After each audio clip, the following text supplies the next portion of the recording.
राम जी ने, सीता मैया ने कितनों का उद्धार किया, कितने राक्षसों का वध किया, कितने को अपने गले से लगाकर अपनी भक्ति प्रदान की।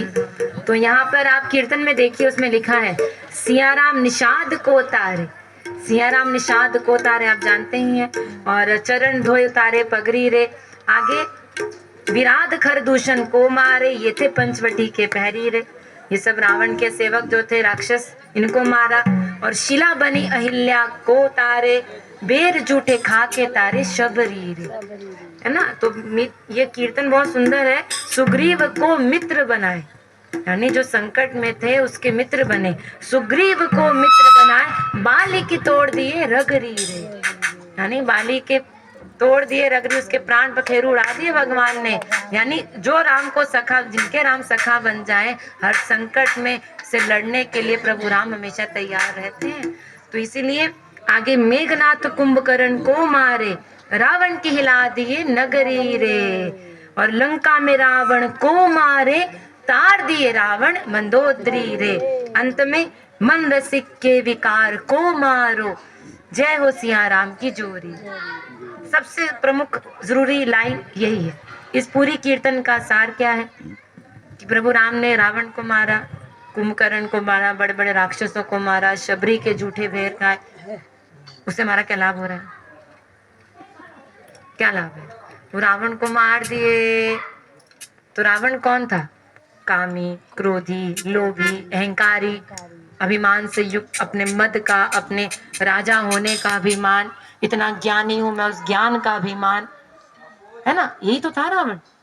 तो एक बात बताइए, जैसे शास्त्र कहते हैं, पहले संत लोग भी कहते हैं कि संत लोगों से सुना है, संत लोग कहते हैं कि 4 युग होते हैं। इन 4 युगों में जो सबसे पहला युग होता है वो सतयुग। तो सतयुग में क्या होता है? राक्षसों का और देवताओं के सबके लोग अलग अलग रहते हैं सतयुग में।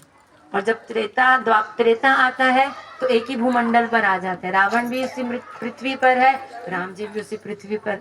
और फिर जब द्वापर आता है तो फिर क्या होता है? एक ही घर में दोनों आ जाते हैं।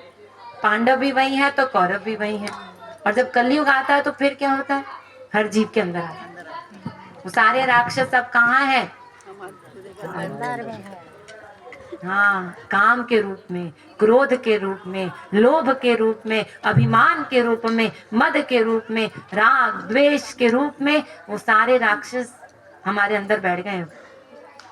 तो पहले तो खुलेआम घूमते थे, तो भगवान अवतार लेकर आए, सबको मारे। तो हमारे अंदर के राक्षसों का वध कौन करे? ये क्रोधासुर है, ये लोभासुर है, ये कामासुर है, मोहासुर है, इतने बड़े बड़े राक्षस बैठे हैं। तो आपके पास शक्ति है क्या मारने की? देवताओं के पास भी नहीं रहती। इसलिए इंद्र वगैरह भी जाते हैं नारायण के पास, प्रभु रक्षा कीजिए, शंकर जी के पास, प्रभु रक्षा कीजिए, मारने आ रहा है वो राक्षस। तो देवताओं के पास भी शक्ति नहीं है इन राक्षसों से वध कर सके। आप खुद चाहे अपने इस क्रोध को खत्म कर दें, करके देखिए। हम क्रोध नहीं करेंगे, क्रोध नहीं करेंगे, रोज सोचते हैं, 4 दिन नहीं करेंगे, 5वें दिन फिसल जाते हैं। लड़ने की शक्ति नहीं है इन विकारों से हम लोगों के पास। तो इन राक्षसों को मारने का काम बार बार हर युग में अवतार लेते हैं भगवान राक्षसों को मारने के लिए।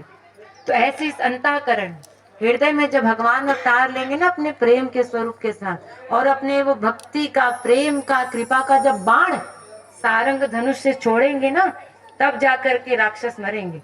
इसलिए अंत में कहा जा रहा है कि मन रसिक के विकार को मारो, यानी हमारे अंतःकरण के विकारों को मारो। जैसे इतने बड़े बड़े राक्षसों का वध कर दिया, ऐसी हमारे अंतःकरण के विकारों को मारो, तब तो फिर आनंद ही आनंद है। फिर तो हम मानेंगे ना कि आप दयालु हैं, बिनु कारण कृपालु सहज नहीं है। इसलिए विकारों को मत, हमारे अंदरों का भी जिस प्रकार आपने हर बार हर युग में अवतार लेकर के बड़े बड़े राक्षसों का अंत किया, ऐसी हमारे अंदर के जो राक्षस रूपी दिन रात जो हमें परेशान कर रहे हैं, इन राक्षसों का अंत कर, ताकि हमारा भी सदा के लिए कल्याण हो। और ये अंतःकरण प्रभु राम की अयोध्या बन जाए, और ये अंतःकरण श्याम सुंदर का वृंदावन बन जाए, और दिन रात इस हृदय में, इस अंतःकरण में प्रभु अपनी राधा रानी के संग, सीता मैया के संग लीलाएं कर। ऐसा इस हृदय को मंदिर बनाना है, अयोध्या वृंदावन बनाना है, जहाँ आकर के प्रभु हमारे सदा के लिए विराजमान तो अभी भी है, मैं ये नहीं कह रही नहीं है, लेकिन अभी जो विराजमान है वो न्यायाधीश के रूप में है, एज अ जज, कृपा के रूप में नहीं।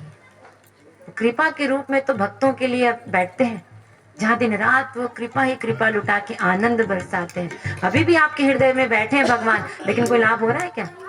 तो भी तो आनंद नहीं आ रहा आपके जीवन में, तो भी तो आप देखो आपका हृदय प्रफुल्लित नहीं हो रहा। बैठने के बाद जो भी वो आनंद सिंधु यहाँ बैठे हैं, फिर भी हाय हाय हाय रोते रहते हैं, दिन रात दुखी होते रहते हैं, क्योंकि वो अभी केवल एक जज की तरह बैठे हैं। जो कर्म करोगे वैसा फल देंगे। कृपा के स्वरूप में भगवान एक भक्त के लिए बैठे। जब भक्ति करोगे, प्रेम करोगे, तो अपना न्यायाधीश का रूप बदल करके कृपा का कर लेंगे। फिर तो दिन रात आपको आनंद ही आनंद प्रदान करेंगे। फिर तो मुझे कहना नहीं पड़ेगा नाचो, अपने आप खड़े होकर के नाचेंगे। हाँ, जिस दिन वो कृपा का स्वरूप धारण कर लेंगे। तो चलिए, इसलिए प्रेम के आनंद से भजन को गाएं।